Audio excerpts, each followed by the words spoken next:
வரிசையும் இக்கு இங்கு வரிசையும் மனப்பாடம் பண்ணிட்டோம்னா தமிழ் எழுதுறது ரொம்ப ஈஸி. எப்படின்னு பார்க்கலாம் வாங்க. ஃபஸ்ட்டு வேர்டு அலை எழுத போகிறோம். நம்மளுக்கு தெரியும். லை எப்படின்னு தெரிலனா அதுக்கு முன்னாடி சேர்த்தி சொல்லி பாருங்கள். இல்லை. லைக்கு முன்னாடி சேர்த்துனா இல்லை. அப்போ நம்மளுக்கு லை ஈஸியாக எழுதணுங்கிறத லாஸ்ட் வீடியோவில் சொல்லியிருக்கேன். ஐயில் இருக்கிற மேல் பாதி மட்டும் எடுத்து போட்டு புள்ளி இல்லாமல் அந்த எழுத்து அப்படியே எழுதணும்னா அதுதான் கைங்கரிச்சை வரிசைன்னு. இப்போ புள்ளி இல்லாமல் லா எழுதிட்டோம். அப்போ லை அலை. ரெண்டாவது ரொம்ப சிம்பிளாக பார்க்கலாம். உயிர் எழுத்து எழுதிட்டோம். அதுக்கடுத்தது மட்டும் போட்டோம்னா ஆம். தேர்ட் ஒன் இடி எழுதலாங்க. நம்மளுக்கு தெரியும். டி தெரியலன்னா நம்மளை அதுக்கு முன்னாடி சேர்த்தி சொல்லி பார்க்கணுன்னு சொல்லியிருக்கேன். அப்போ டிக்கு முன்னாடி சொன்னால் இட்டி.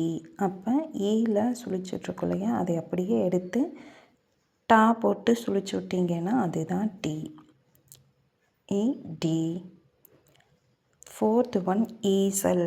அப்போ நம்மளுக்கு தெரியும், சா தெரியாது. முன்னாடி சேர்த்து சொல்லி பாருங்கள். இச்சா.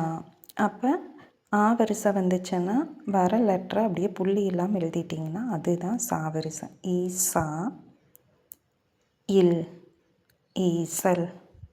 இந்த வீடியோ யூஸ்ஃபுல்லாக இருந்தால் ஒரு லைக் பண்ணிக்கோங்க. அடுத்த லெட்டர் பார்ப்போம். உடல் எழுதலாம். நம்மளுக்கு தெரியும். டா தெரியலன்னா முன்னாடி சேர்த்தி சொல்லி பாருங்கள். இட்டா. அப்போ வரிசை வந்தால் புள்ளி இல்லாமல் அந்த லெட்டர் அப்படியே எடுத்து எழுதணும்னா போதும். டா. இக்கு இங்கு வரிசையில் நம்மளுக்கு தெரியும். அதனால் அப்படியே எடுத்து எழுதிடுவோம். அடுத்தது ஊசி எழுதுவோம். நம்மளுக்கு தெரியும். சி தெரியாட்டி முன்னாடி சேர்த்து சொல்லி பாருங்கள்.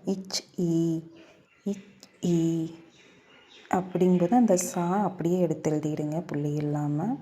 அப்போ வரிசைக்குன்னா சுழிச்சுடணும். அப்போ சி போட்டுருங்க. ஊசி. தேங்க்ஸ் ஃபார் வாட்சிங். Please like and subscribe.